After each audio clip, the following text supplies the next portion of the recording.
आज अभी दो संदर्भ छोटे छोटे मैंने लिखा। एक तो हस्तिनापुर श्री कृष्ण महाराज चलते हैं संधि के लिए, तो युधिष्ठिर कुंती माता को संदेश देते हैं कुशल मंगल कहना। दुखी होते हैं कि मेरी माता का जब से विवाह हुआ ससुराल आई तब से सुखी नहीं रही, दुख झेल रही बेचारी।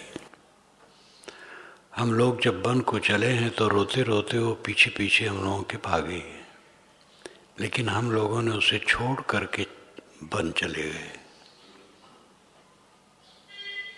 क्या हमारा दिन कभी ऐसा आएगा सुख का और मेरी माता सुखी हो सकती है? महाराज कृष्ण, कैसी दयनीय दशा मेरी है, मैं अपनी माता को भी नहीं पाल सकता हूं। इतना हृदय द्रावक है उनका कहना। फिर चलते हैं तो रास्ते में शकुन और अपशकुन होते हैं। शकुन अपशकुन का बकवास संसार में फैला है, तो अस्वाभाविक बिना बादल की बिजली चमकती है, गड़गड़ाहट होती है, वर्षा होती है, बिना बिजली ये सब कैसे होगा? सिंध नदी पूरब बहती है, वो पश्चिम बहने लगी। सिंध नदी पूरब बहती ही नहीं, वो तो दक्षिण बह करके पश्चिम जा करके समुद्र में मिल जाती है।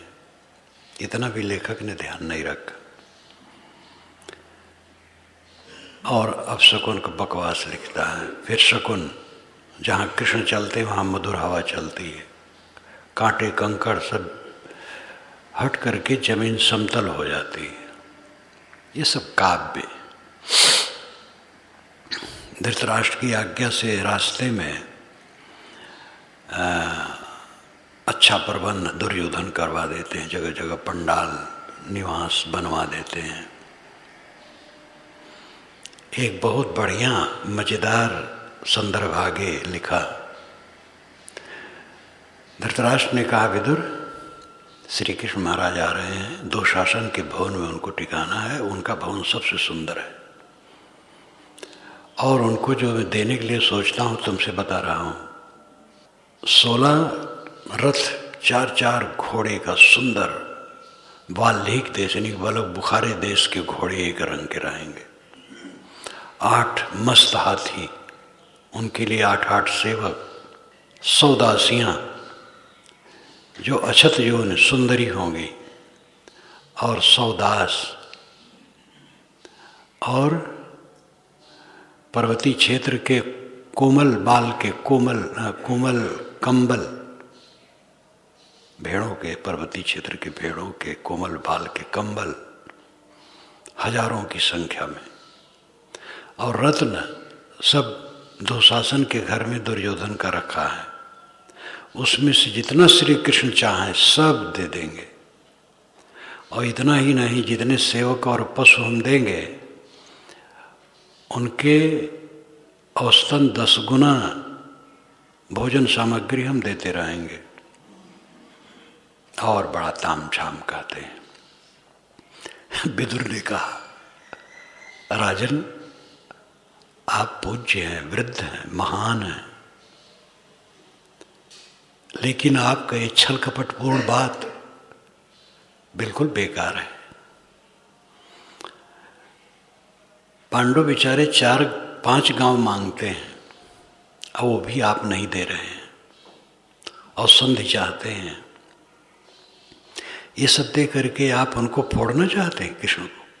कृष्ण फूटने वाले हैं। ये आपका दिखावा है, झूठा प्रपंच है, भ्रम में आप हैं। उनके आने पर आप जल भोजन बिस्तर सत्कार बस इतना ही दीजिए, और वो कुछ नहीं चाहेंगे। वैसे वो पूरी पृथ्वी पाने के योग्य हैं, लेकिन आपसे वो कुछ लेंगे नहीं। आप भ्रम में न रहिए, उनको आप फोड़ नहीं सकते हैं पांडवों से। जिस काम के लिए वह आ रहे हैं वो काम कीजिए। खरी खरी बात विदुर जी कहते हैं। विदुर बुद्धिमान है और उनके छोटे भाई हैं और साफ कहते हैं, आदर से कहते, सदैव आदर से कहते हैं। एक बार धृतराष्ट्र एकदम उलझ गए, भाग जाओ यहाँ से, तुम्हें जहाँ मन हो तहाँ चले जाओ, हमारे विरोध में कहते हो। चले गए, वन में रहे पांडव लोग, वहीं चले गए। आप बिल्कुल व्याकुल हुए, कहाँ गया हमारा भाई, उसके बिना मैं जी नहीं सकता हूँ, बदहोश हो गए। जल्दी से उसको बुलाओ, कहाँ गया। धृतराष्ट्र की बुद्धि पिच ही है, ढूंढो नकीन, किसी तरफ नहीं, भटकती रहती है। मीमांसा में यथास्थान लिखा जा रहा है, मनुष्य को चाहिए दृढ़ बुद्धि होना, स्थिर बुद्धि होना। कल्याण का जो मार्ग सच है उस पर दृढ़ हो जाए, और ऐसी साधना को कभी न छोड़े। ऐसे साधन जो कल्याण के हैं उसको कभी न छोड़े। ऐसे साधन, ऐसी संगत घर में कितना कहा कोई हो जाती है, लेकिन सब घर में रहते हैं। पति पत्नी में कई बार बहुत कटु हो जाता है, लेकिन वही पत्नी भोजन बना के पति को देती है और दोनों फिर प्रेम से रहते हैं। कोई भी संबंध क्षणिक उत्तेजना में आकर के परित्याग करके फिर वो आदमी कहीं का नहीं रहता है। संबंध की स्थिरता का अर्थ है बुद्धि की स्थिरता। मैंने अपने जीवन में किया, काशी प्रकाशन में गया सन 57 में, और जब तक प्रेस मालिक थे तब तक उन्हीं के प्रेस में छपाया, दूसरे प्रेस में कदम भी नहीं रखा। यहाँ आया, गाड़ीवान टोला में छपवाना शुरू किया, तो जान गए थे हमारी बात, चर्चा हो ही जाती है। तो जो हमारे साधु कहें आप काम जल्दी नहीं करते हैं, हम आपका प्रेस छोड़ देंगे, तो कहें गुरुजी छोड़ेंगे ही नहीं, आप कैसे छोड़ देंगे। जब कंप्यूटर का युग आया वो नहीं कर पा रहे थे, तब अलग शुरू किया गया। कोई भी संबंध की स्थिरता बुद्धि की स्थिरता का सूचक है। विघ्न बाधा तो आती है, सबसे बड़ा विघ्न हमारा अहंकार है और कुछ विघ्न बाधा नहीं। और उसी में लोलुपता, लोभ, लालच, भ्रम अनेक प्रकार के उत्पन्न होते हैं। अब आदमी अंधकार में जीता है। साधक की दृढ़ बुद्धि होनी चाहिए, किसी दिशा में दृढ़ बुद्धि होनी चाहिए। यहाँ प्रसंग साधक का है, साधक की दृढ़ बुद्धि होनी चाहिए। जहाँ से कल्याण है, जहाँ अच्छी संगत है और सब हित हो सकता है, वहाँ से वो कभी विचलित न हो। छिछली बुद्धि वाले विचलित होते हैं, ये भी सदा रहा है। ये भी साधु मार्ग में आकर के इतने दिनों से मैं देखता हूँ, 60 वर्षों से, 57 वर्ष तो करीब करीब हमें यहाँ नहीं हुआ, लेकिन 3 वर्ष जब गुरु जी से जुड़ा था, घर में रहा, तो उस समय भी समाज में देखता था, छोटा समाज था लेकिन उसी में देखता था कुछ लोग ढूंढ है, इधर उधर बह रहे हैं, कुछ लोग स्थिर हैं। तो 60 वर्षों से मेरा अनुभव है कि ऐसे भी साधक होते हैं जो भटकते हैं, उनका चित्त स्थिर नहीं होता है, इधर उधर भटकते रहते हैं, वो कहीं के नहीं रहते हैं। और जो स्थिर बुद्धि के हैं वो अच्छी संगत पा करके उसमें दृढ़ हो जाते हैं। उनको कोई हटाए तो हट नहीं सकते हैं, कोई हटाएगा ही नहीं। संत हटाते किसी को नहीं है। आदमी अपने आचरण से ही जब गड़बड़ हो जाता है, अब जो सबसे बड़ा दोष है आचरण की गड़बड़ी, वह भी किसी से हो जाए, अगर वो कल्याण चाहे तो एक बार वो छूट देते हैं। अगर बारंबार करता है तब वो अपनी कर नहीं चाहता है, ऐसा तो आपाद स्वरूप होता है। बाकी तो अपनी चंचलता के कारण भटक जाते हैं। वो ऐसा तो नहीं गिरते हैं, भटक जाते हैं और जीवन खराब हो जाता है। साधक में दृढ़ बुद्धि होनी चाहिए, स्थिर बुद्धि होनी चाहिए। और वैसे हर दिशा में स्थिर बुद्धि होनी चाहिए। स्थिर बुद्धि वाला शांति पाता है। सज्जनों और देवियों, इस गीत में सुनाया गया कि एकाएकी कचहरी में जाना, एकाएकी बैठे हैं और झपकी आई, शरीर छूट गया। एक डॉक्टर आला लेकर के रोगी को देख रहा था और डॉक्टर का हृदय फेल हो गया। गुजरात के एक सज्जन अमेरिका जा रहे थे। अमेरिका आते जाते रहते, वहाँ रहते हैं। तो हवाई जहाज पर जब बैठने चले तो निशानी पर जब चढ़ रहे थे हार्ट अटैक हो गया, तो उनको उतार लिया गया। फोन गया अमेरिका कि हार्ट अटैक होने से नहीं आ रहे हैं। तो उनका मित्र अमेरिका में था जो गुजरात का ही था, हार्ट का स्पेशलिस्ट डॉक्टर। वहीं से फोन पर गर्जा, मैं आ रहा हूं, आपको ठीक करके लाऊंगा। उड़ा, बॉम्बे आया, उतरा, इसी कार में चल रहा था गुजरात के लिए। बीच में ही उसका हार्ट फेल हो गया और मर गया। ये सच्ची घटना। एकाएकी सबको जाना कचहरिया, लेकिन कचहरी कहाँ है? कचहरी बाहर रूपक मात्र, बाहर कहीं कचहरी नहीं। पुराणों में तो लिखा है आकाश में भगवान बैठा है, वहां कचहरी है। ऐसा कुछ नहीं। सबकी कचहरी सबके हृदय में है।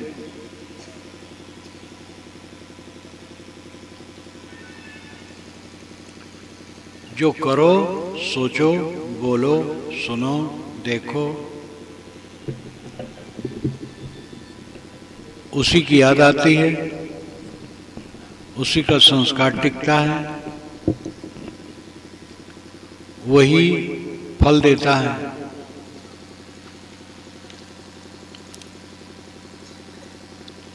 आदमी सुबह से शाम तक प्रपंच करता है,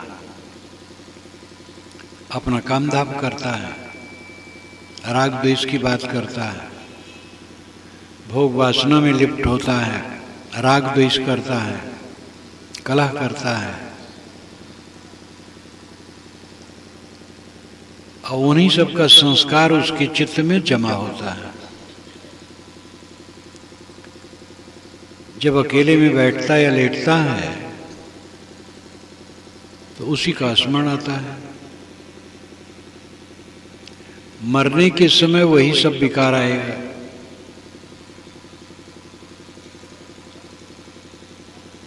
जो जागृत अवस्था में सावधानी के समय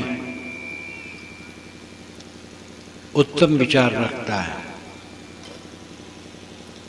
ज्ञान की बातों का अध्ययन, मनन, चिंतन, ध्यान,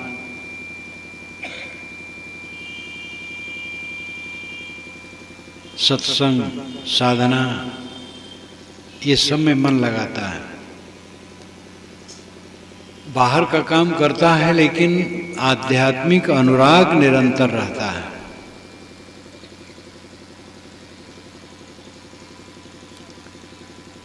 जब इन देवियों को पहला बच्चा पैदा होता है तो बच्चे में ही इनका मन हरदम रहता है। काम तो सब करते हैं लेकिन मन बच्चे में रहता है। आप गाय भैंस को देखते हैं, जब बच्चा पैदा करती है तो बच्चे के पास कोई अपरिचित जाए तो मारने दौड़ते हैं। तो माँ और काम करती है लेकिन मन बच्चे में रहता है। जहाँ अनुराग ज्यादा रहता है मन वहीं रहता है। अनुराग जिसका आत्मज्ञान में है, राम में है, उसका मन उसी में रहता है। राम सबके अंदर में। महाराज राम हमारे पूज्य हैं, लेकिन जो उपासनी राम है वो अंतरात्मा, सबका अंतरात्मा, माता पिता गुरु अंतरात्मा, ये चार की उपासना करनी चाहिए। अग्नि महाभारत में आता है, माता पिता गुरु अग्नि और आत्मा, ये पांच की उपासना करनी चाहिए। माता पिता का आदर, गुरु का आदर। वैदिक परंपरा में अग्नि पूजा श्रेष्ठ मानी गई है। अग्नि शब्द से ही ऋग्वेद शुरू होता है। अग्निमेले पुरोहितम यज्ञ से। सभी वेदों में ऋग्वेद पहला है और ऋग्वेद का पहला शब्द अग्नि है। ये ऋग्वेद का पहला मंत्र है। अग्निमेले पुरोहितम यज्ञ से देवम रज्यम होतारम रत्न धातमम। तो अग्नि शब्द पहले आता है। अग्नि उपासक वैदिक ऋषि होते थे। उसी आधार पर कहा कि अग्नि की उपासना मतलब रोज हवन तर्पण करना, और आत्मा की उपासना, माता पिता गुरु अग्नि और आत्मा, ये पांच की उपासना महाभारत में बताई गई। माता पिता के प्रति आदर भाव व्यवहारिक पक्ष में बहुत जरूरी है। आध्यात्मिक ज्ञान के बोध के लिए गुरु। अग्नि तो कर्मकांड वाला है, उसको छोड़ दीजिए। आत्मा सबके लिए उपासनीय है, लेकिन तो पहले आत्मा समझे। आत्मा तो दिखाई नहीं देता है, कैसे उपासना करें? आत्मा देखता है, वो दिखाई नहीं देता है, देखता है। सबको कौन देखता है? आत्मा ही देखता है। सबको कौन जानता है? आत्मा जानता है। सारा निर्णय कौन करता है?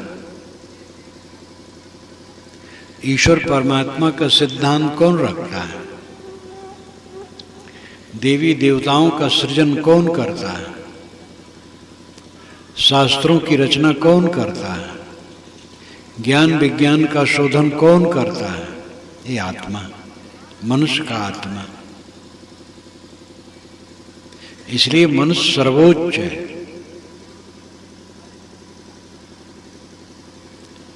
कबीर साहब ने तो कहा, मानुष होय के न मुआ। जो मनुष्य हुआ वो अमर हो गया। ये बात समझने की है। सभी मनुष्य मरते हैं, अमर कहाँ हो जाते हैं? मनुष्य का मतलब है जो मनीषी हो, मननशील हो। मननात् मनुष्य। मनन करने के कारण से ये मनुष्य है।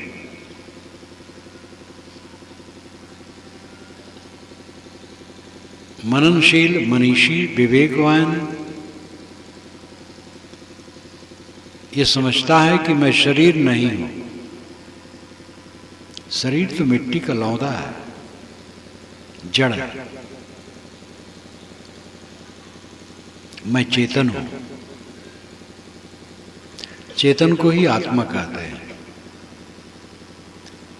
अपने आप का भान सब समय सबको रहता है। जागृत अवस्था में आपको अपने आप का भान रहता है। मैं खाता हूं, मैं आता हूं, मैं जाता हूं, मैं ये काम करूंगा, मैं ये काम नहीं करूंगा। आत्मा के साक्षित्व में ही आप सारा काम करते हैं। जब सो जाते हैं, सपना देखते हैं, तो आप ही देखते हैं। जब स्वप्न रहित गाढ़ी नींद में जाते हैं तो गाढ़ी नींद का आनंद आप ही को होता है, और जग करके कहते हैं सुख से सोया। तीनों अवस्थाओं में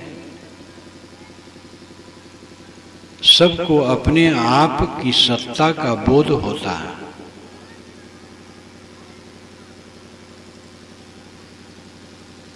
आत्मा के पास आत्मा सब समय विद्यमान है, ये कहने का तरीका है। आत्मा के पास कोई आत्मा से अलग आत्मा होता है। अर्थ है कि हर आत्मा अपने आप की उपस्थित अपने में सब समय महसूस करता है। लेकिन जीवन का सबसे बड़ा धोखा है कि आत्मा का ज्ञान नहीं, देह बुद्धि। मैं स्त्री हूं, मैं पुरुष हूं, मैं काला हूं, मैं गोरा हूं, मैं बालक हूं, मैं वृद्ध हूं, मैं धनी हूं, मैं निर्धन हूं, मैं ब्राह्मण हूं, मैं शूद्र हूं, मैं हिंदू हूं, मैं मुसलमान हूं। यही देह बुद्धि सबको है, आत्म बुद्धि नहीं, समझ नहीं।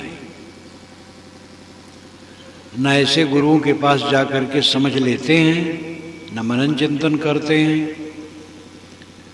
इसलिए आत्मबोध होता नहीं है। धर्म के क्षेत्र में ज्यादातर भगवान की महिमा गाते हैं,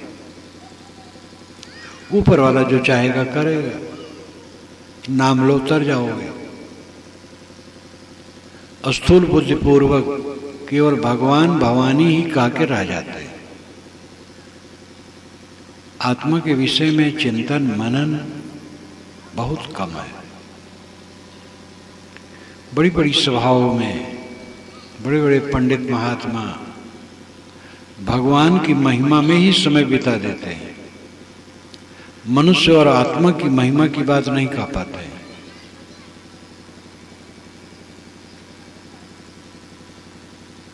इसलिए समाज में आत्मज्ञान का प्रसार बहुत कम है। जबकि वैदिक ऋषियों ने आत्मज्ञान पर जोर दिया। वैदिक ऋषियों के आत्मज्ञान का ग्रंथ उपनिषदें हैं और उसमें आत्मा पर ही जोर है। लेकिन उसका पठन पाठन पंडितों में भी नहीं होता है, ज्यादातर महात्माओं में भी नहीं होता है। कृष्ण लीला, रामलीला, रामायण, भागवत, पुराण, इसी में पंडित और महात्मा रुक जाते हैं। रामायण, महाभारत, पुराण, भागवत में भी आत्मज्ञान की किरणें हैं, लेकिन ज्यादा भावुकता की बातें हैं।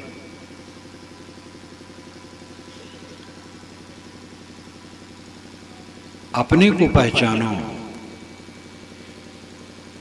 अपने को समझो, अपने आप का उद्धार करो। जो हमें मिला है दुख का साज है, ये शरीर दुख का साज है। हर देहधारी दुखी है।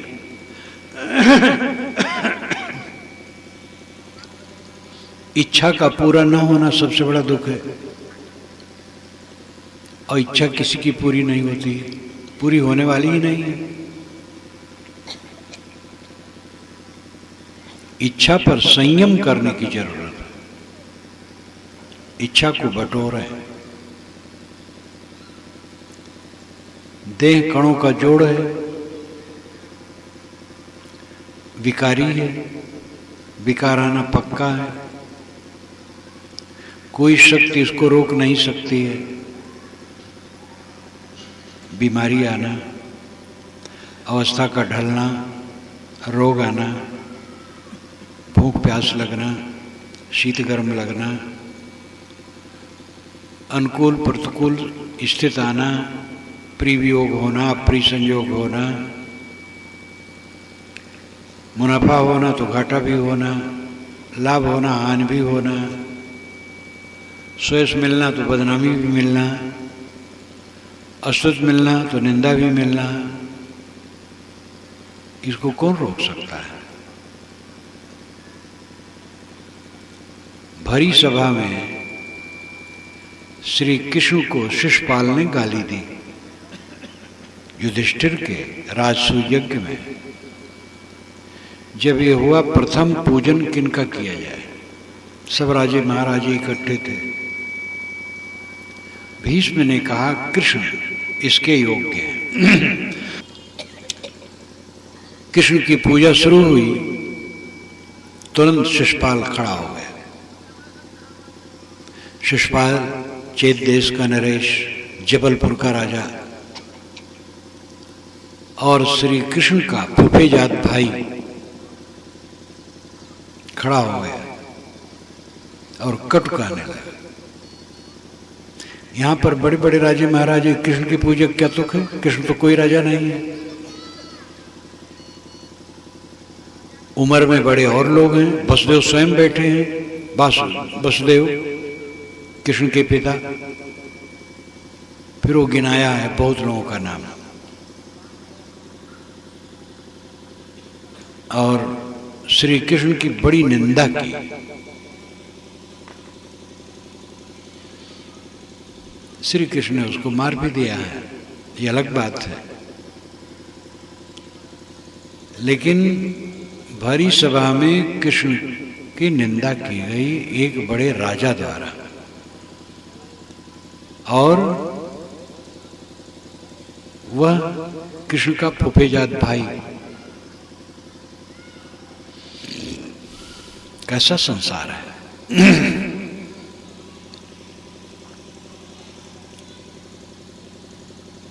जीवन दुख से भरा है।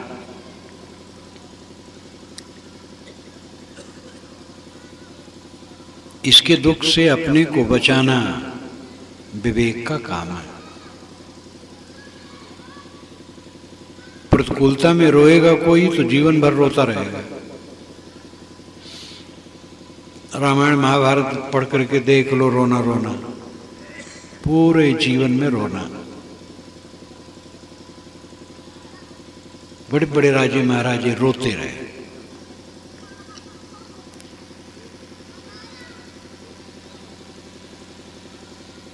झोपड़ी से महल तक दुख की कमी नहीं है।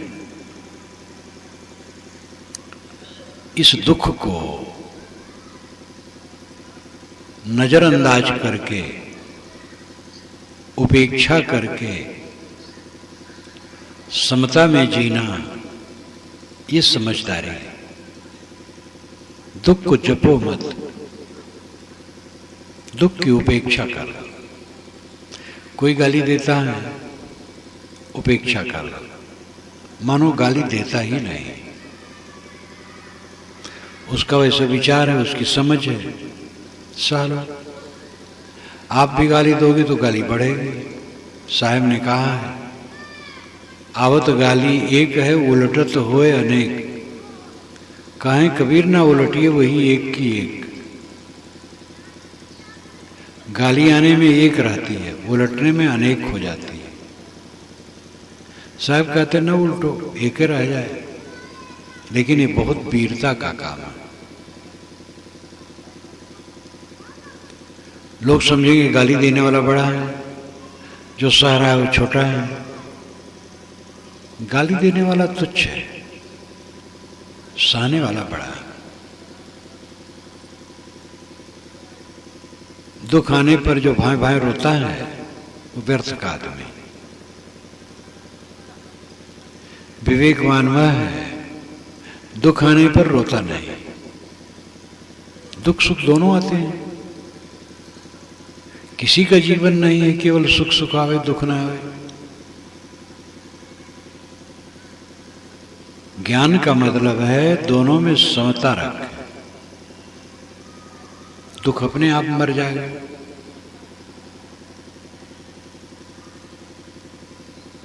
सहनशीलता यदा क्षमते सर्वम ब्रह्म संपद्यते तदा, ये महाभारत में आता है। यदा जब क्षमते सा लिया जाता है, सर्वम सब कुछ। जब सब कुछ सा लिया जाता है, ब्रह्म संपद्यते तदा, तब मनुष्य ब्रह्म हो जाता है, महान हो जाता है।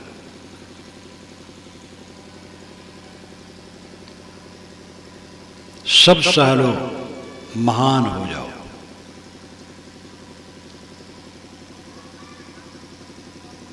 असहनशीलता आजकल और बढ़ रही है। माता पिता का अनादर हो रहा है, बुजुर्गों का अनादर हो रहा है, बच्चे माँ बाप के साथ रहना नहीं चाहते हैं। थोड़े थोड़े में गुस्सा बढ़ रहा है, आत्महत्याएं बढ़ रही,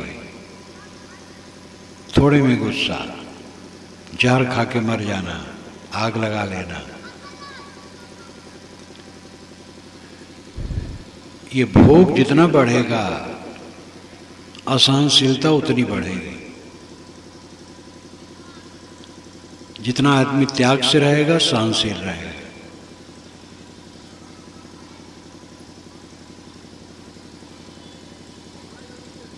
पैसा का अपना मूल्य है, धन का अपना मूल्य है। देह गुजर के लिए धन चाहिए, पैसा तो कोई धन नहीं है। लेकिन सरकार के द्वारा पैसा एक मान्यता प्राप्त साधन है, जिससे आप वस्तुओं को ले सकते हैं,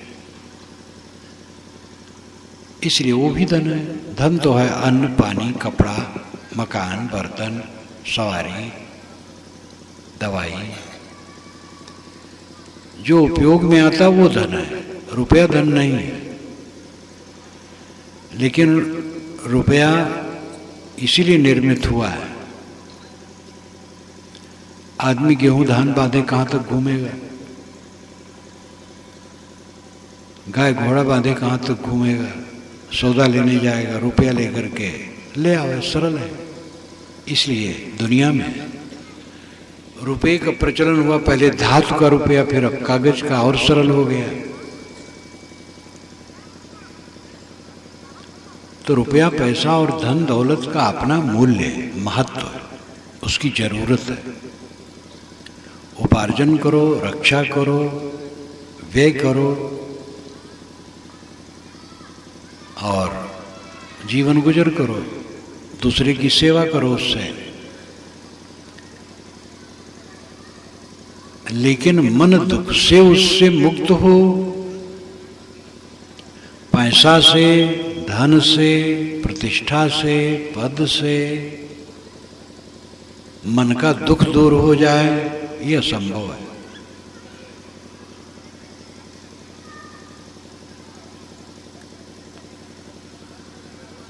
सबकी अपनी अलग अलग क्षमता है। पानी से प्यास बुझती है, भूख नहीं मिटती। कुछ समय के लिए भूख मिटी लगेगी, फिर लग जाएगी। अन्न से भूख मिटती है, प्यास नहीं मिटती। अन्न पानी से भूख प्यास मिटती है, ठंडी गर्मी नहीं मिटती है। उसके लिए दूसरे साधन की जरूरत है। तो लौकिक पदार्थों का अपना महत्व है।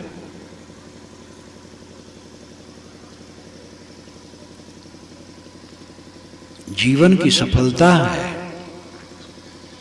सब समय सुख से रहना, चित्त प्रसन्न, आनंद कंद सब समय।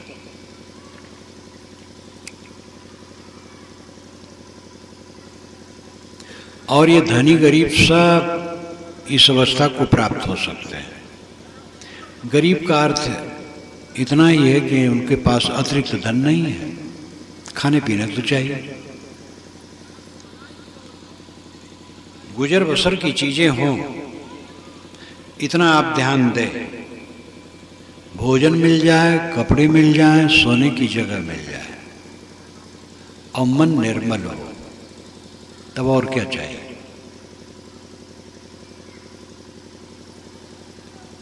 खाने की न मिले, पहनने की न मिले, रहने घर न हो तो कष्ट होगा। झोपड़ी ही हो लेकिन घर हो, तन ढकने कपड़े हो और पेट भर भोजन हो, ये जरूरी है। और सबका फल क्या है? मन निर्मल हो, बस बढ़िया है। लेकिन ये बोध मनुष्य को कहाँ है? खाने में, कपड़े में, घर में, वाहन में, सब में क्वालिटी की वृद्धि। और फिर इतना ही नहीं, पूंजीपति हो, बड़ा आदमी हो, बहुत धनी हो। हमारा ख्याल लौकिक वस्तुओं में बढ़ता चला जाता है और दूसरी तरफ शून्य होता जाता है अध्यात्म की तरफ। चित्त निर्मल हो, शांति रहे, उठते बैठते आनंद मग्न रहे, पीड़ित न रहे, इसका ख्याल ही नहीं। मन जल रहा है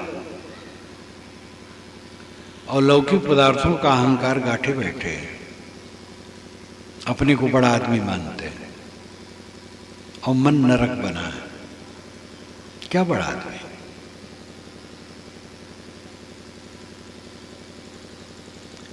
बड़ा आदमी हुआ है जो हर समय सुखी रहे। और ये धन से होने वाला नहीं, विद्या से भी होने वाला नहीं, पद से भी होने वाला नहीं, वर्ण और जाति और संप्रदाय से होने वाला नहीं, हिंदू मुसलमान होने से नहीं होगा, ब्राह्मण शूद्र होने से नहीं होगा। ये तो मन को निर्मल करने से होगा। मन में जितनी गंदगी होगी उतनी पीड़ा होगी, ये गणित है।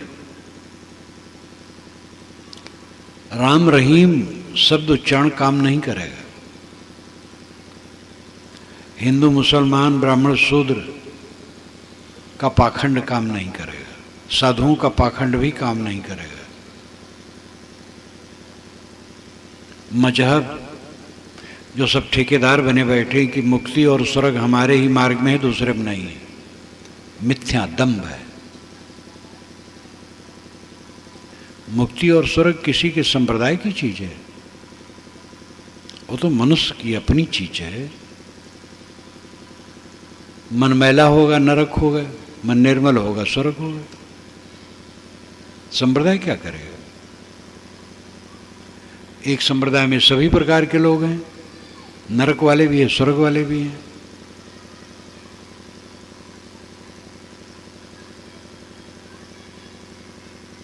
मन का निर्मल होना सबसे बड़ी बात है। सभी लोग अपनी छाती पर हाथ धर करके सोचें, मन को निर्मल करने की चिंता कितनी है, कब सोचते हैं? मन को जितना बन सकता मैला कर दें। नींद खुली, मन मैला, कलह, राग, द्वेष, विषय वासना, तृष्णा, और इसमें जलना है और जलाना है। अपना जलते हैं, दूसरे जलाते हैं, इसी में जिंदगी बीतती चली जाती है। नरक नरक में, मन का नरक। मन ही कचहरी है। एकाकी सबको कचहरी में जाना होगा। और अंतिम समय की बात है कि मरने के समय आ जाएगा, तो रिजल्ट, जीवन भर का रिजल्ट मरते समय आता है। जैसी निष्ठा वाला आदमी होता है वही फल सामने आता है। इस संसार के सपने में भूला रहा, अपना मन इस झूठी माया में उलझाए रहा, अपने आप का ख्याल ही नहीं रहा। मैं कौन हूं, जीवन का क्या पल है, कुछ समझा ही नहीं। प्रपंच में ही जीवन बीत गया तो अंतिम में क्या आएगा? वही प्रपंच आएगा।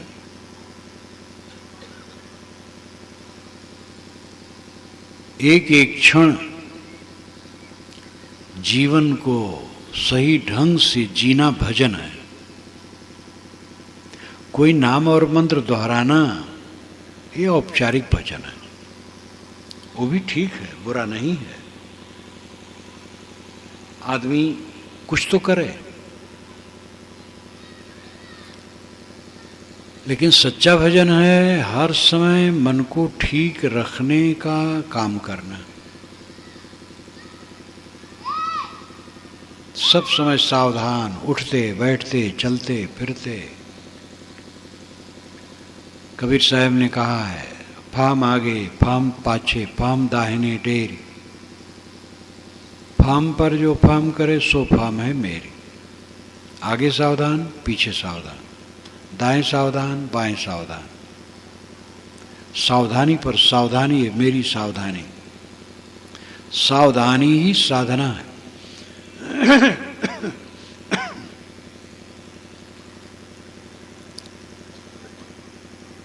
सावधानी हटी दुर्घटना घटी। रेलवे यार्ड में लिखा रहता है, सड़कों पर भी लोग लिखते हैं। हमारे दिल में तो दुर्घटना तुरंत घटती है,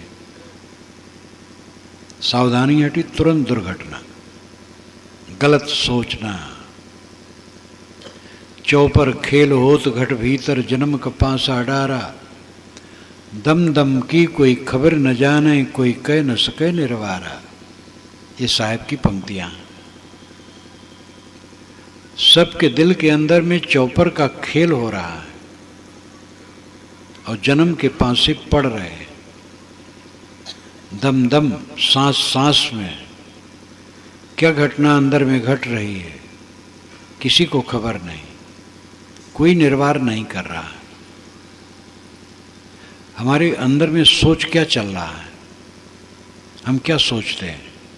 द्वेष, ईर्ष्या, क्रोध, काम, लोभ, मोह, राग, कलह, विषय वासना, कूड़ा कचड़ा।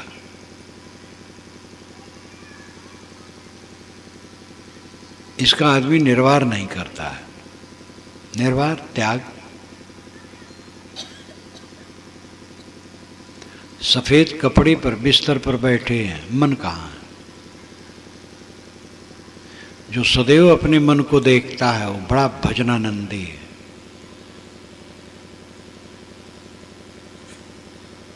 लोग मानते हैं कीर्तन करना भजन है, कोई नाम मंत्र जपना भजन है। ये भी ठीक है, बुरा नहीं है, लेकिन असली भजन है मन का शोधन। ये देवियां चावल दाल का शोधन करती हैं। भोजन बनाना होता है, चावल दाल पटक पछोर कर अमनिया करके विचार करके उसका शोधन करती हैं। सब्जी सुधारती हैं, कचरा हटा देती हैं, धो देती हैं। पानी छान करके भोजन बनाना चाहिए, वो पानी का शोधन है। पानी में गंदगी आती है तो दूसरे ढंग से शोधन उसका होता है, केवल छानने से नहीं होता है। पानी के विकार से बहुत सी बीमारियां आती हैं, इसलिए शुद्ध पानी पीना चाहिए। शक्ति के अनुसार और चीज़ों में लोग शोधन करते हैं। सुबह आप झाड़ू लगाते हैं, एक शोधन है मकान का, फर्श का। कपड़ा धोते हैं, शरीर धोते हैं, शोधन है। कच्चा तेल निकलता है, उसका शोधन करके तब उपयोग में लाया जाता है। बोरिंग की जाती है पानी के लिए तो कचरा पानी आता है, उसका शोधन करके खूब पानी चलाकर जब एकदम स्वच्छ पानी आने लगता तब उपयोग किया जाता है।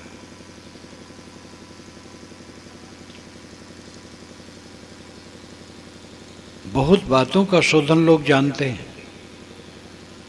तेल पेट्रोल का शोधन होता है, मन का शोधन करने वाला दुर्लभ है, जो कि यह बहुत जरूरी है। मनुष्य का कल्याण इसी से होने वाला है और शोधन भी जरूरी है, लेकिन मन का शोधन तो बहुत जरूरी है।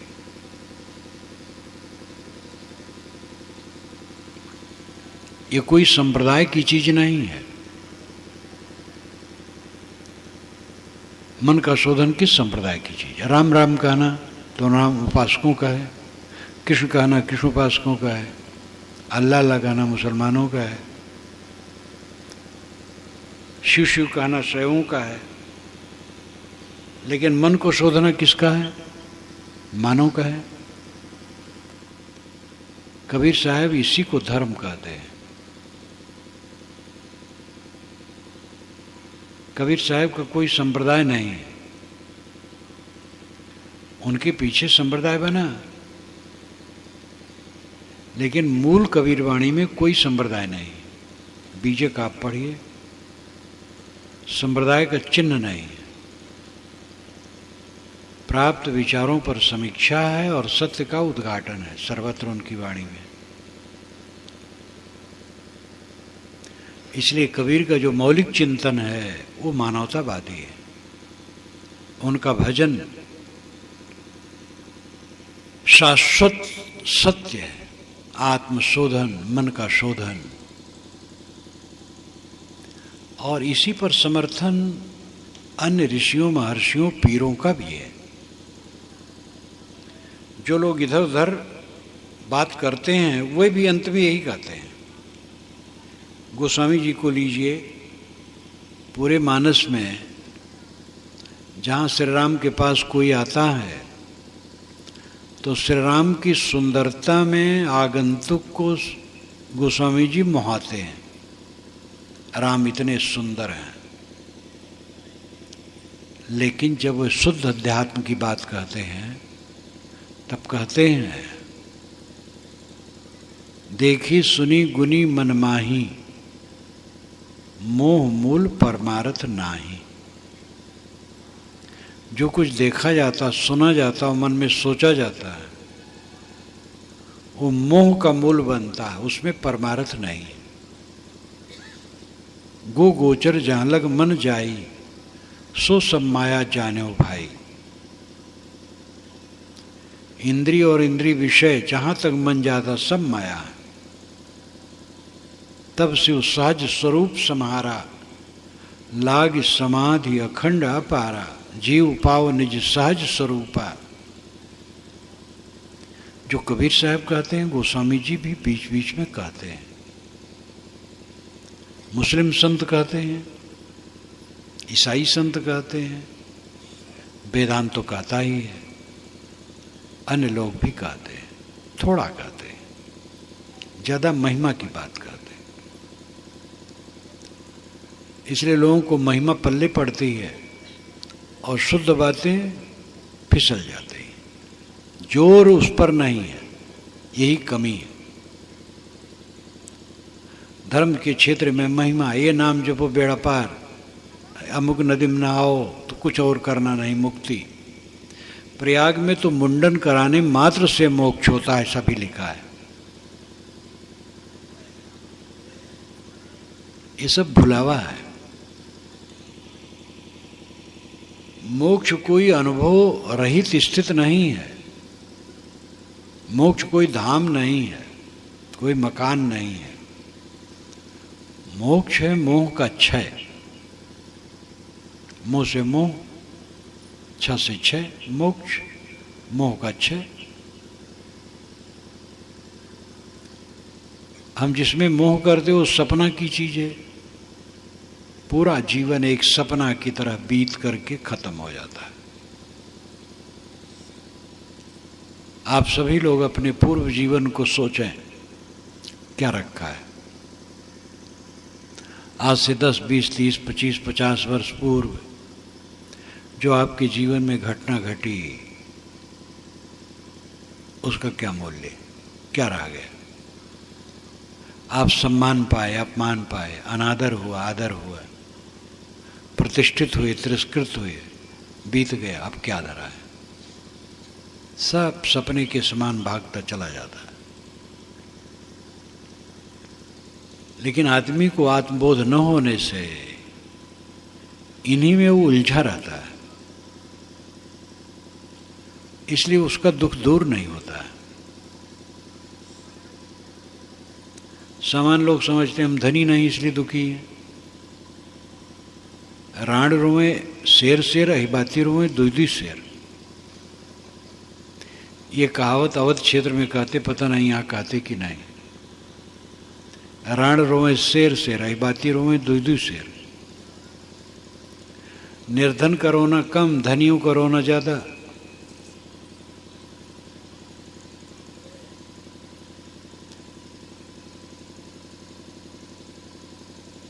जो असली धन है वो आत्मधन है।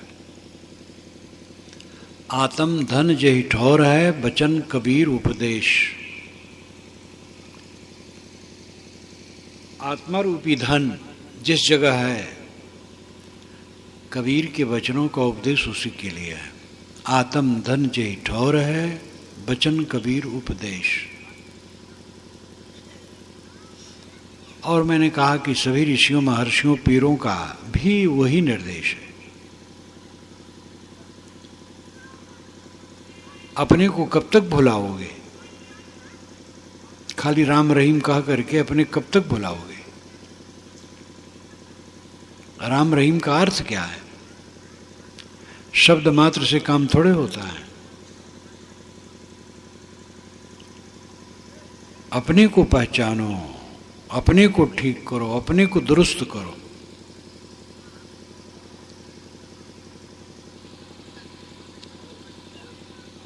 परमात्मा कहीं बाहर नहीं है, सब परमात्मा। ये देखो परमात्मा बैठे हैं,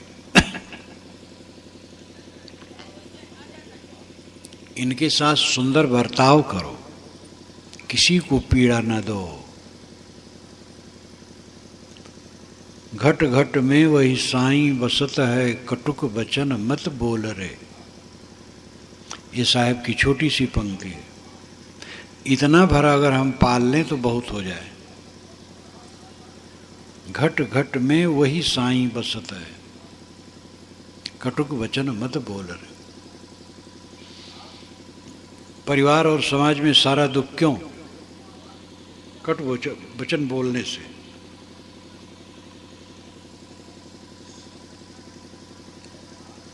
आदमी के अंदर में इतनी गर्मी रहती, वो मीठ बोल नहीं पाता है। कट बोल करके वातावरण को प्रदूषित किया जाता है।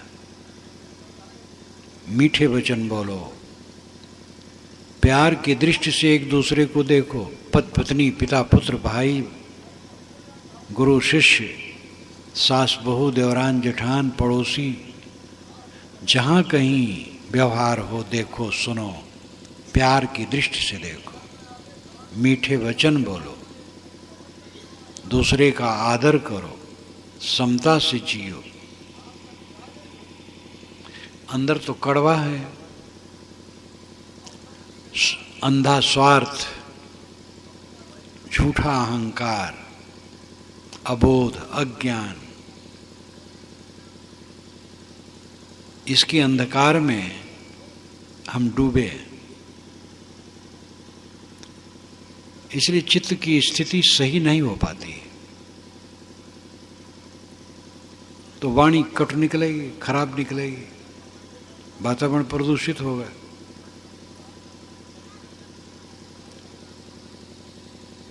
घर का प्रदूषण, परिवार का प्रदूषण, समाज का प्रदूषण हमें और जलाएगा। सब कुछ अंदर से निकलता है। बीज से अंकुर होता है, अंकुर से पौधा, पौधा से फूल फल।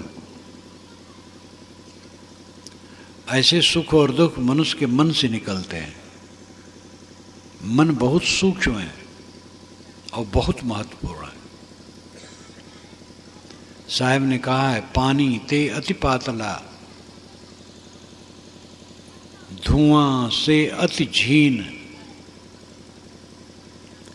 पौनहु ते उतावला, दोस्त कबीरन कीन। पानी से बहुत पतला है, धुआं से बहुत क्षीण है, पवन से बहुत चंचल है। ऐसे मन से हमने दोस्ती की है। मन बड़ा सूक्ष्म है और इतना बलवान है, सारे संस्कार उसमें निहित हैं। जो कुछ हम करते हैं, सोचते हैं, बोलते हैं, सबका असर उसमें रहता है। इसलिए बोलना, सोचना, करना सही होना चाहिए। गलत होगा तो वो जहर इकट्ठा होगा और जलाएगा। कचहरी हमारे अंदर है। बैरागी बाबा ने गाया था, एकाएकी जाना सबको कचहरिया, ओढ़ के चदरिया न। कहीं कचहरी बाहर नहीं है। जब शरीर छूटेगा, एकाएकी कर्मों के संस्कार का लेखा जोखा खट सामने आ जाएगा। ऑटोमेटिक यंत्र है अंदर। जो आप देखते सुनते वही तो सपना देखते हैं। किसान ही वह तथा करता है। ऑफिस में रहने वाला वह तथा सपने में नहीं करेगा। जागृत का व्यवहार ही स्वप्न में प्रतिबिंबित होता है। ऐसे जीवन के कर्म ही मन में इकट्ठे होते हैं और वही फल के रूप में सामने आते हैं। इसलिए नींद खुलने पर वहीं सावधान हो जाए। जैसे नींद खुले सावधान, जब तक सोए ना, जागृत का सारा व्यवहार सावधानी से करे। सोचना, बोलना, करना सब पर कंट्रोल। खाना पीना, बीड़ी पीते, सिगरेट पीते, शराब पीते, तंबाकू खाते, गुटखा खाते, बिना सोचे समझे। कौन समझदारी? पान खाते हैं, सब नुकसानदेह।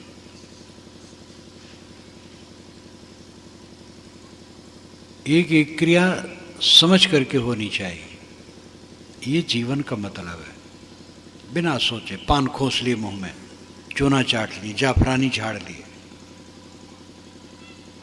ऊपर से बीड़ी खोस लिए। क्या समझदारी, क्या फायदा है सब में नुकसान है।